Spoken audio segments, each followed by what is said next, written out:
دنیا میں سب سے مشکل کام تبلیغ کا ہے۔ تبلیغ کا مطلب ہے اللہ کے دین کی بات مسلمان کو پہنچانا اور غیر مسلم کو بھی پہنچانا ہے۔ غیر مسلم کو جو بات پہنچائی جاتی ہے فقہاء اور محدثین اس کو اصول تبلیغ کہتے ہیں۔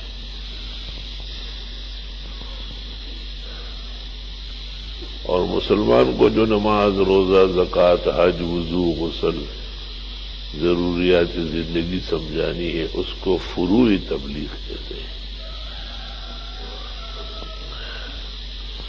بعض لوگ سمجھتے ہیں کہ شاید تبلیغ صرف کفار کے لیے ہے، مسلمانوں میں کیا تبلیغ ہے، یہ غلط فہمی ہے۔ قرآن کریم میں ہے کہ اللہ تعالیٰ کے رسول کو مشرکین نے کہا تھا کہ ہم آپ کے ساتھ مل بیٹھنا چاہتے ہیں، آپ یہ نوکر چاکر ہمارے جو رہے ہیں غلام، آپ کی خدمت میں اب صحابہ ہے، ان کو ہٹا دیں، ان کے ہوتے ہوئے بات نہیں ہوگی۔ کافر کے ذہن میں تکبر و غرور بہت ہوتا ہے، مومن کا پہلا نشان یہ ہے کہ وہ متواضع ہو جاتا ہے۔ آپ نے خالی ارادہ فرمایا، عمل نہیں کیا۔ اتفاق ہے مفسرین کا کہ چلو کوئی ایسا مناسب وقت ہوگا تو میں بلال کو اور صہیب کو کہہ دوں گا کہ آپ لوگ بعد میں آ جائیں۔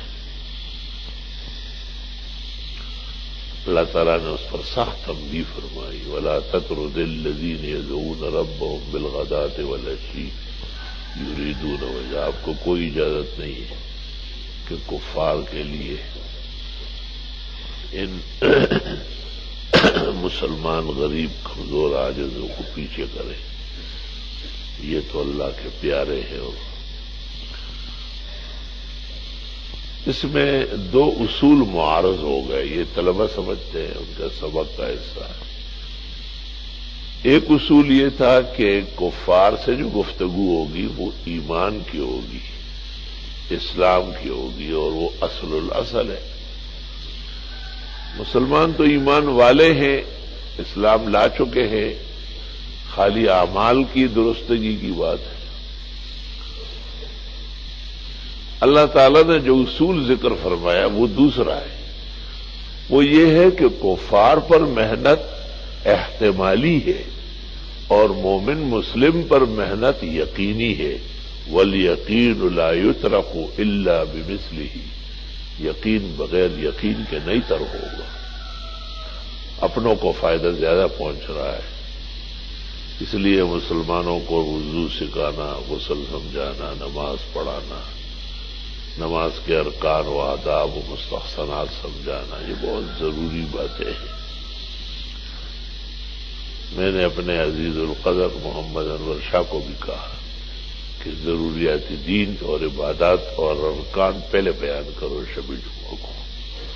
طویل و عریض مسائل جس میں اللہ نے آپ کو دقت نظر دی ہے وہ اس کے لیے اور میادین بہت ہے۔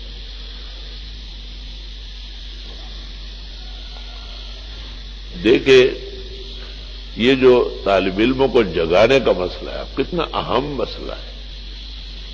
ایک اصول یہ ہے کہ بھئی طالب علم مسلمان ہیں، علم کے لیے آئے ہیں، عاقل بالغ ہے، اذان ہو گئی ہے، خود اٹھے نا۔ مولانا عبدالحی لکھنوی رحمۃ اللہ علیہ عمر پر اسی شش و پنج میں رہے کہ ان کو اٹھانا جائز بھی ہے یا نہیں، یہ ایک اصول ہے۔ یقیناً ایسے طلباء ہیں، ایسے حلال زادے ہیں، ایسے شریف النسب ہے، ایسے خصال حمیدہ سے متصف ہے کہ وہ اوقات درس میں یا اوقات الصلاۃ میں ہرگز غفلت نہیں کریں گے۔ وقلیل ما ہم، ایسے جواہر و یواقیت بہت کم ہوتے ہیں۔ دوسرا اصول یہ ہے کہ نہیں، ائمہ کے ہاں رہا ہے، امام ابو یوسف نے آدمی مقرر کیا تھا اور اس کو کہتے تھے کہ قاضی صاحب جماعت کا وقت قریب ہے، حضرت قضا روک کے اور نماز کے لیے روانہ ہو جاتے. حضرت عمر رضی اللہ تعالیٰ عنہ کے بارے میں آیا ہے کہ آپ نے بھی اپنے متعلقین کو تاکید کی تھی کہ امور خلافت میں مشغول ہونے کی وجہ سے شاید مجھے ذہول ہو جائے، نبئونی، مجھے بتایا کرو.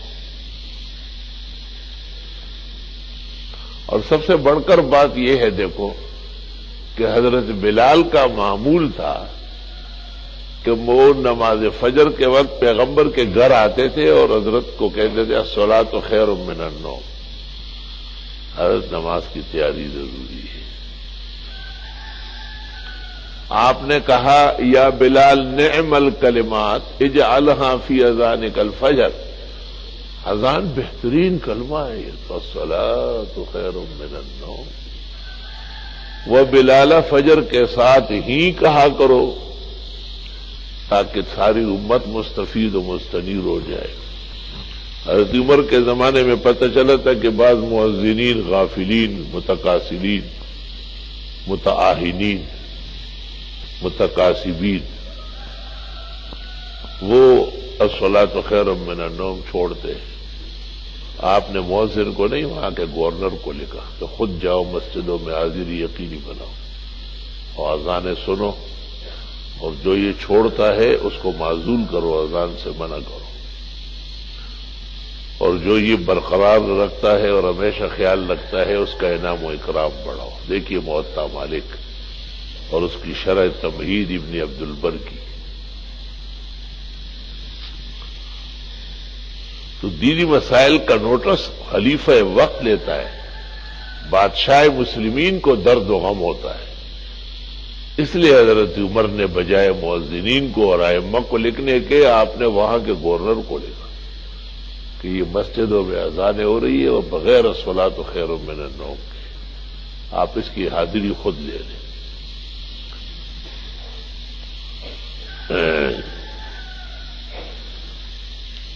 اس سے پتہ چلا کہ چھوٹا مسئلہ ہو یا بڑا مسئلہ ہو اس پر توجہ پوری دینی پڑے گی. ہمارے قاری صاحب اذان دیتے 6:10 پہ، ٹھیک ہے، ہماری نماز چونکہ 6:50 میں ہے، پھر بھی 50 منٹ پہلے اذان تقریباً ہو جاتی ہے. 6 بجے ہی دینا چاہیے تاکہ طلباء کو جگانا آسان. ہمارے جو رفقاء ہیں اور وہ طلباء کی خدمت کرتے ہیں، اللہ ان کو جزائے خیر دے، وہ ماں قاری صاحب کے، وہ ذرا 15-20 منٹ بعد، نہیں بھائی اذان ختم ہوتے ہی آپ اپنی ڈنگا ڈونگا شروع کریں اور لڑکوں کو کمروں سے نکالے، جائے استنجا وضو کرے اور صفوں میں آئے. 6:30 تک تمام طلاب جامع میں، جامع مسجد میں پہنچ چکے ہو. قطعاً طالب کی فجر کی رکعت فوت نہ ہو جائے، الا ان یکون مریضا ومرضه اظہر او یکون معذورا وعذره مبیح لترک الجماعت والا لا، کما فی الفتاوی المعتبرہ من هذا الشان. یہ سب سے مشکل کام ہے. یہ جو گھومتے ہیں ہمارے بھائی صاحبان، عمران ہے، عبدالحلیم ہے، ان کے اعوان ہے، دوست و احباب ہے، ایک عرصے تک ناظم اعلیٰ خود اوپر چلتے تھے، میں بھی جاتا تھا. ایک طالب علم کی شکایت آئی، نیا نیا زمانہ تھا، طالب علم غریب بھی دیوانے ہوتے. یہاں ایک قاری صاحب تھے، وہ ہاتھوں سے معذور تھے لیکن ایمان میں بہت مضبوط تھے. وہ طلباء کو اٹھانے جاتے تھے. اس نے ایک طالب علم کی شکایت کی کہ یہ کہتے میرے کمرے میں نہیں آنا، میں خود اٹھوں گا اور جاؤں گا.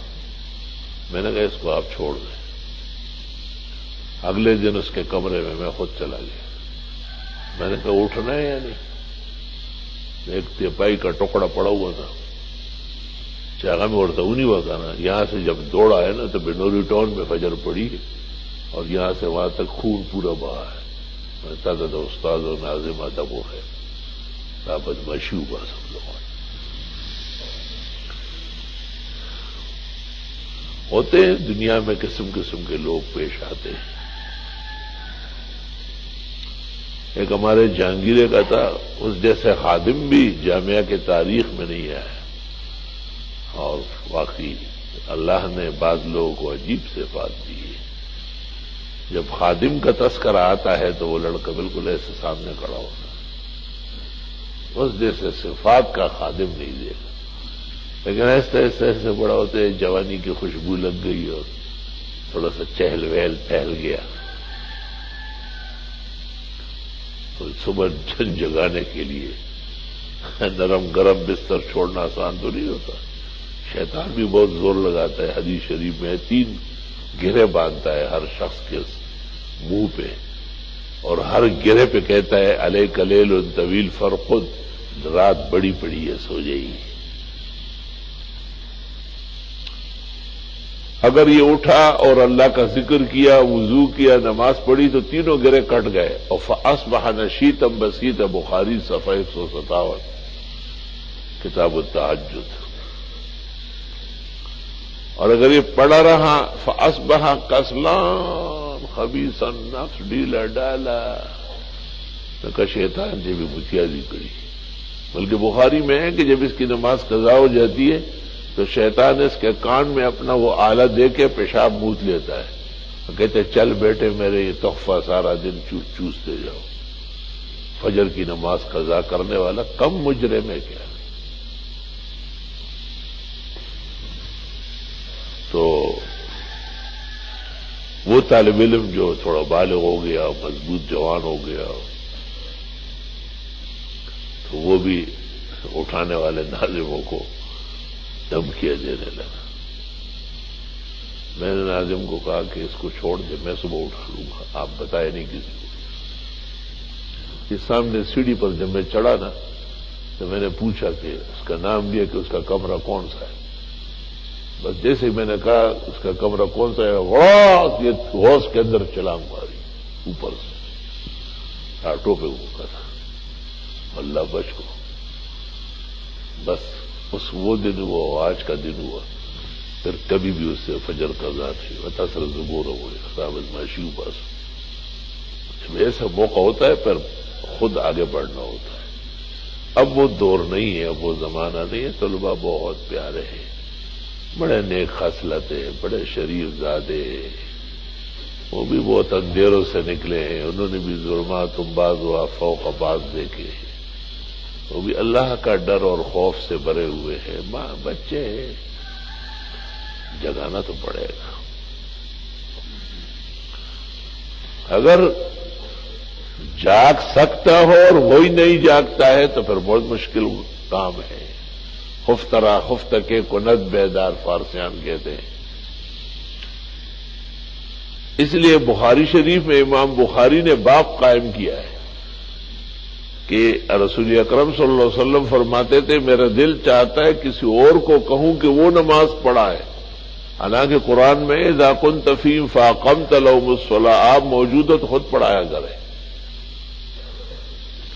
آپ نے کہا نہیں کوئی اور پڑھا لے، اور پھر فرمایا کہ میں لوگوں سے کہوں کہ وہ لکڑیاں جمع کریں، اور یہ جو گھروں میں نماز پڑھتے ہیں باہر نہیں آتے ہیں ان کو گھروں سمیت جلا دوں، جلسا دوں ان کو۔ اب دیکھو اتنا غصہ آپ کو آیا ہے کہ آپ ابو بکر، عمر، عثمان، علی کسی کو بھی خاطر میں نہیں لا رہے، رہنے دو، یہ آپ کا کام اب نہیں، میں جا رہا ہوں خود۔ لا الہ الا اللہ۔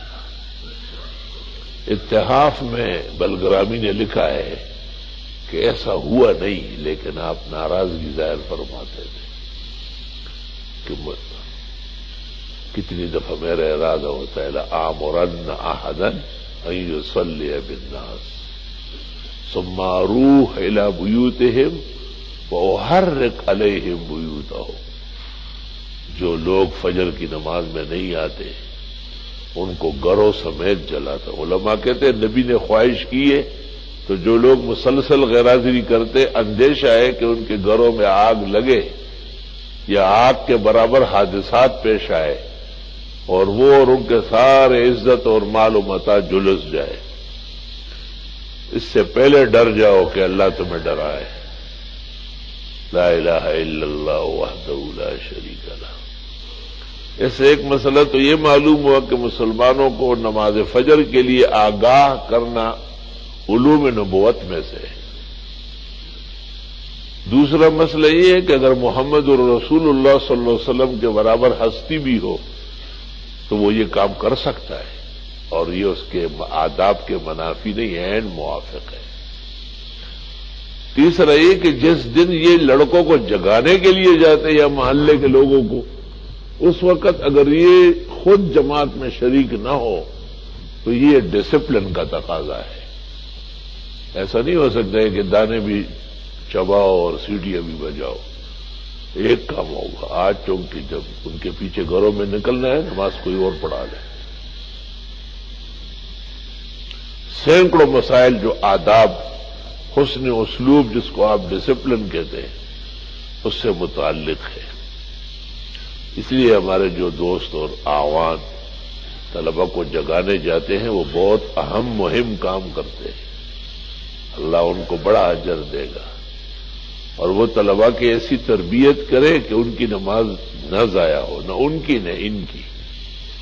اس لیے 6:30 تک تمام طلباء وضو کر کے جامع مسجد میں پہنچ جائے، 20 منٹ پہلے جماعت سے، آرام سے سنت پڑھے، آرام سے وظیفہ کرے، استغفار کرے۔ حدیث شریف میں حضرت گر سنت پڑھ کر مسجد آتے تھے اور پھر دعا مانگتے تھے راستے میں، اللہم اجعل فی سمعی نورا وفی بصری نورا وفی قلبی نورا وعن یمینی نورا وعن شمالی نورا وعن امامی نورا وعن خلفی نورا وعن فوقی نورا وعن تحتی نورا اللہم اجعل فی لحمی نورا وفی شحمی نورا وفی عظمی نورا وفی شعری نورا۔ کہ اللہ دائیں بائیں اوپر نیچے دل دماغ ہر چیز میں نور ہی نور پیدا فرما، اور خدا اس میں گوشت میں، پوست میں، چربی میں، بالوں میں، ہڈیوں میں یہ سب بیماری کے خطرات پیدا ہوتے ہیں، ناکارہ مرض یہی لگتے ہیں۔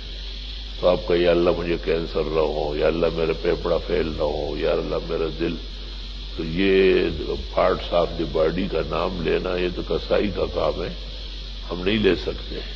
پاک پیغمبر نے ادب بتا دیے کہ بچے کہو کہ اللہ ان اعضاء میں نور پیدا فرما۔ نور روشنی کو کہتے ہیں، نور کی چمک اور جھلک صحت ہے، نور حقیقت میں شفا کا ایک بلند نام ہے۔ تو پیغمبر لوگوں کو بولنے کے آداب بھی بتاتے ہیں، طریقے اور سلیقے بھی سمجھاتے ہیں، اسی سے معاشرہ خوبصورت ستونوں پر استوار ہے۔ اللہ تعالیٰ مسلمانوں کو، ہم سب کو نمازوں کی اور تمام دین کی اہمیت و تاکید نصیب فرمائے۔